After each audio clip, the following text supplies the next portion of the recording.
helmet is the most important part of your protective gear. It's critical that you get the right one for you. KTM team rider Toby Price tells us what he looks for in a helmet, and his teammate Chris Hollis talks about goggles.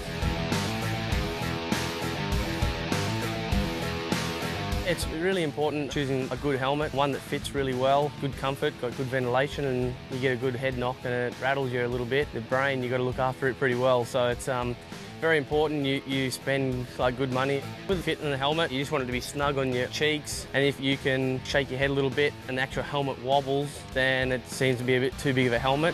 Venting's a pretty important thing these days. It definitely helps. You've got to try and keep yourself running cool. If you're in a 45-degree heat out trying to ride and you're not getting good ventilation, you're going to burn out pretty quick. Some of the cheaper helmets may not have the Australian standard sticker. If you are going to be racing, it's definitely important you have that sticker, otherwise they won't pass that helmet. Make sure it's got that Australian standard sticker on it and you're good to go. If you do have a crash, a big one, I definitely recommend getting a brand new helmet.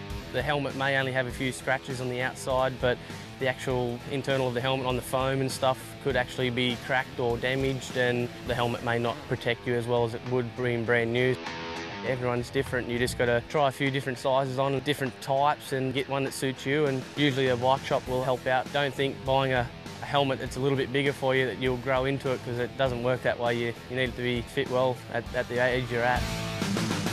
It's important to get proper motocross goggles or dirt bike specific goggles. I know people have tried ski goggles and stuff like that, but they're not made for impact, to protect your face from rocks, and you don't want any sticks or twigs coming up, especially, you know, trail riding. You're out in the bush, there could be branches hanging down, you know, it's dark and you mightn't see stuff, especially if someone's in front of you and a rock flicks up and, you know, hits you in the face.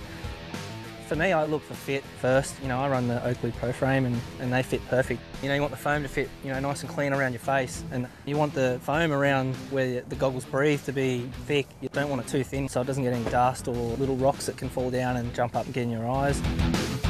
Venting is pretty important. It's a fine balance. You don't want too much or not enough. You know, if you have too much, you get dry eyes at the end of the night and they tend to get a little bit sore at the end of the day. It's a happy medium. I'd prefer to go ones that not as ventilated, just to keep, you know, nitty-gritty stuff out. I always run clear lens in trail. You know, if you run a tinted lens, you know, obviously it's going to be okay out in the open when the sun's shining in, but you go into the rainforest or the dense bush and it's dark, it makes it so much harder to see sticks and roots, unless you're, you know, out in the desert somewhere like that where it's just strictly all sun. For a trail rider, I'd definitely just go the anti-fog lens. You know, there's nothing worse than having to pull up all the time and clean your goggles all day. It's easier just to spend the money and get the anti-fog lens, and it'll save you a lot of trouble and make the muddy ride a bit more comfortable than what it already is.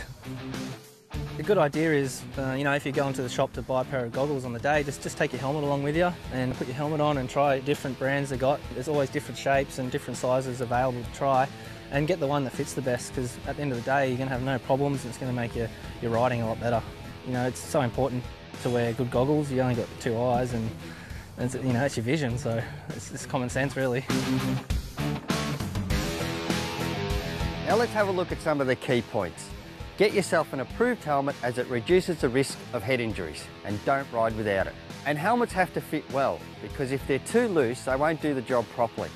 Now your helmet is designed to take one hard impact. If you do have a heavy hit, make sure you replace it with a new one, even if there's no visual damage.